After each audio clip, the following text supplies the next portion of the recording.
ஓம் Sairam. Hi friends.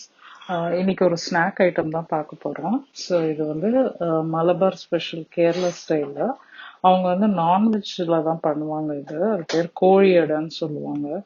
நான் வந்து அதுக்கு பதிலாக வெஜிடேரியன் ஆப்ஷனில் வந்து சோயா எடுத்திருக்கேன். ஸோ நம்ம சோயா வந்து ஒரு 20 மினிட்ஸ் சுடு தண்ணியில் போட்டு வாஷ் பண்ணி பிழிஞ்சு வச்சுருக்கேன். அதுக்கப்புறம் நம்மளுக்கு வேண்டியது பச்சை மிளகா, பூண்டு பொடியாக நறுக்கினது, அதுக்கப்புறம் வந்து கொத்தமல்லி கொஞ்சம்,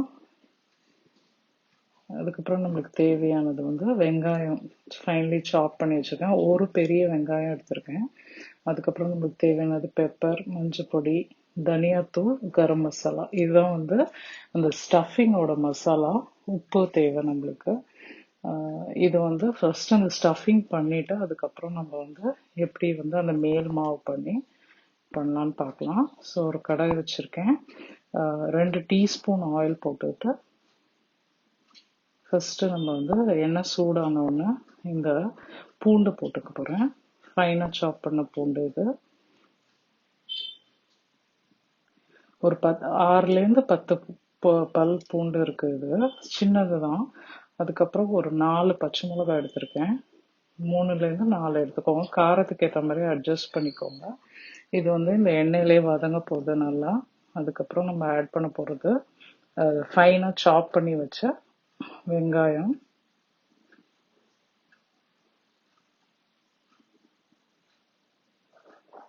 இது ஒரு 2 மினிட்ஸ் சாட்டே பண்ண பிறக்கும் தான் நம்ம வெங்காயம் ஆட் பண்ண போகிறோம். ஸோ தட் இது நல்லா வதங்கிடும். இப்போ இது கொஞ்சம் வதங்கிருச்சு. இந்த ஸ்டேஜில் வந்து நம்ம கட் பண்ணி வச்சுருக்க வெங்காயம் ஆட் பண்ணிக்கலாம்.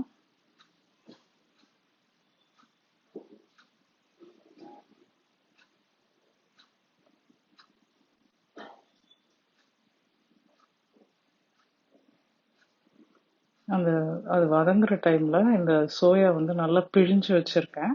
இது ஒரு மிக்ஸி ஜார்ல போட்டு பல்ஸ் மோட்ல வந்து சர்ன் பண்ணிடுங்க. இந்த மாதிரி உங்களுக்கு வந்து மின்ஸ்ட் கிடைக்கும். இந்த மாதிரி இது பண்ணிடுங்க.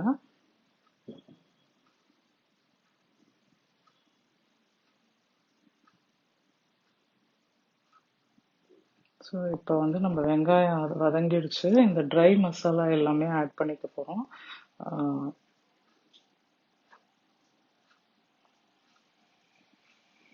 உப்பும் ஆட் பண்ணிக்கிறேன். நல்லா வதக்கி விட்டுருங்க ஒரு 2 மினிட்ஸ் ட்ரையாக.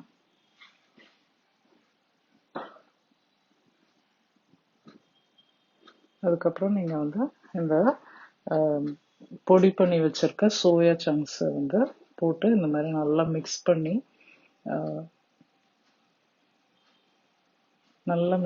விட்டுருங்க. இந்த மாதிரி உங்களுக்கு ஒரு கன்சிஸ்டன்சியில் கிடைக்கும். இதில் தண்ணி சுத்தமாக இல்லை. ஃபைனலாக சாப்ட் கொரியாண்டர் போட்டுக்கோங்க. அதையும் வந்து இந்த ஸ்டஃபிங் வந்து நம்ம வந்து மோமோஸ்க்கு யூஸ் பண்ணிக்கலாம், சோமாஸ் யூஸ் பண்ணிக்கலாம், சமோசா மாதிரி பண்ணுறதுனால யூஸ் பண்ணிக்கலாம். இப்போ வந்து மாவு நான் எடுத்துருக்கேன். மைதா மாவு 1 கப் எடுத்திருக்கேன். கொஞ்சமாக சால்ட் போட்டு இதை வந்து நல்லா பிசைஞ்சுக்கோங்க. நம்ம பூரிக்கெல்லாம் மாவு பிசைகிற மாதிரி கொஞ்சம் பிசைஞ்சுக்கோங்க. நல்லா பிசைஞ்சிட்டேன். கொஞ்சமாக ஒரே ஒரு டீஸ்பூன் ஆயில் போட்டு நல்லா ஒன்றும் ஃபர்தர் டைட்டாக பிசைஞ்சுக்கோங்க. இப்போ இந்த மேல் மாவு ரெடியாக இருக்கு. நம்ம வந்து சின்ன சின்ன பூரி மாதிரி பண்ணிட்டு இதை வந்து ஸ்டஃப் பண்ணி ரெடி பண்ணிக்கலாம்.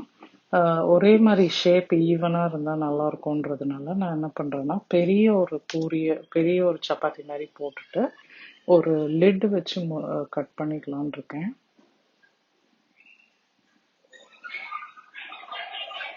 ஸோ நல்லா மெல்லிஸாக எவ்வளோ மெல்லிஸாக திரட்ட முடியுமோ உங்களால் அவ்வளோ மெல்லிஸாக திரட்டிக்கோங்க.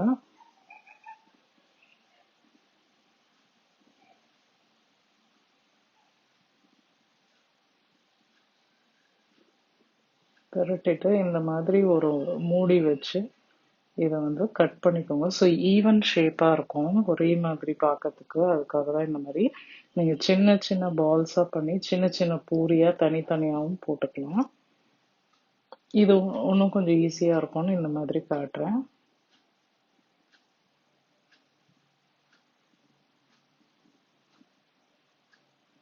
ஸோ இந்த ஸ்டஃபிங் வந்து ஒரு ஸ்பூன் கிட்ட வச்சுட்டு க்ளோஸ் பண்ணிடுங்க. இந்த மாதிரி ப்ரெஸ் பண்ணி விட்டுட்டு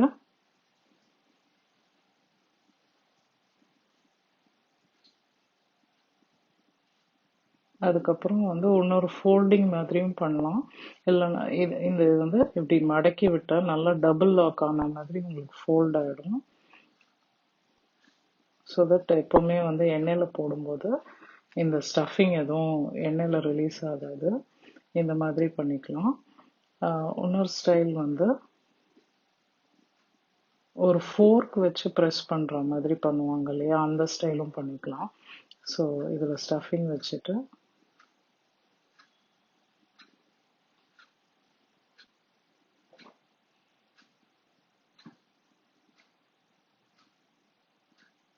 இந்த மாதிரி நல்லா ப்ரெஸ் பண்ணி விட்டுட்டு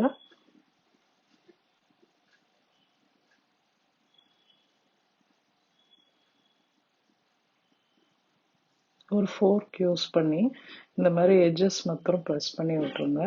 ஸோ தட் கண்டிப்பாக அந்த லாக் சீலான மாதிரி ஆகிடும் உங்களுக்கு. அதெல்லாம் பார்க்கவும் அழகாக இருக்கும். அந்த சோமஸ் மாதிரி ஸ்டைலில் இருக்கும். ஸோ இந்த மாதிரி ஒரு பேட்ச் ரெடி பண்ணிக்கோங்க. நான் பண்ணியிருக்கேன் இங்கே ஒரு 8 இது பண்ணியிருக்கேன், 8 நம்பர்ஸு. இது வந்து எண்ணெய் நல்லா சூடாக இருக்கும்போது இதை பொரிச்சு எடுத்துக்கலாம்.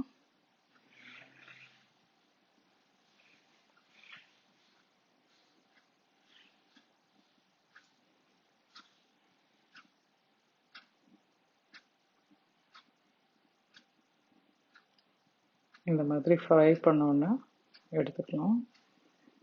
நல்ல கிறிஸ்பியாக இருக்கும், அதே சமயம் ரொம்ப டேஸ்டியாக இருக்கும்.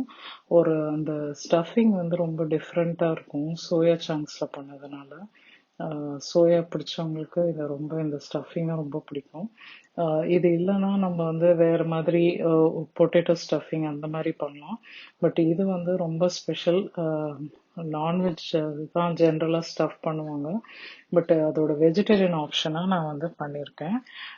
ட்ரை பண்ணுங்கள், ஹெல்த்தியாக சாப்பிடுங்க, என்ஜாய் பண்ணி சாப்பிடுங்க. கமெண்ட்ஸ் இருந்தால் கமெண்ட்ஸ் ஃபீட்பேக் இருந்ததுன்னா சேனலில் போடுங்க. Thank you very much.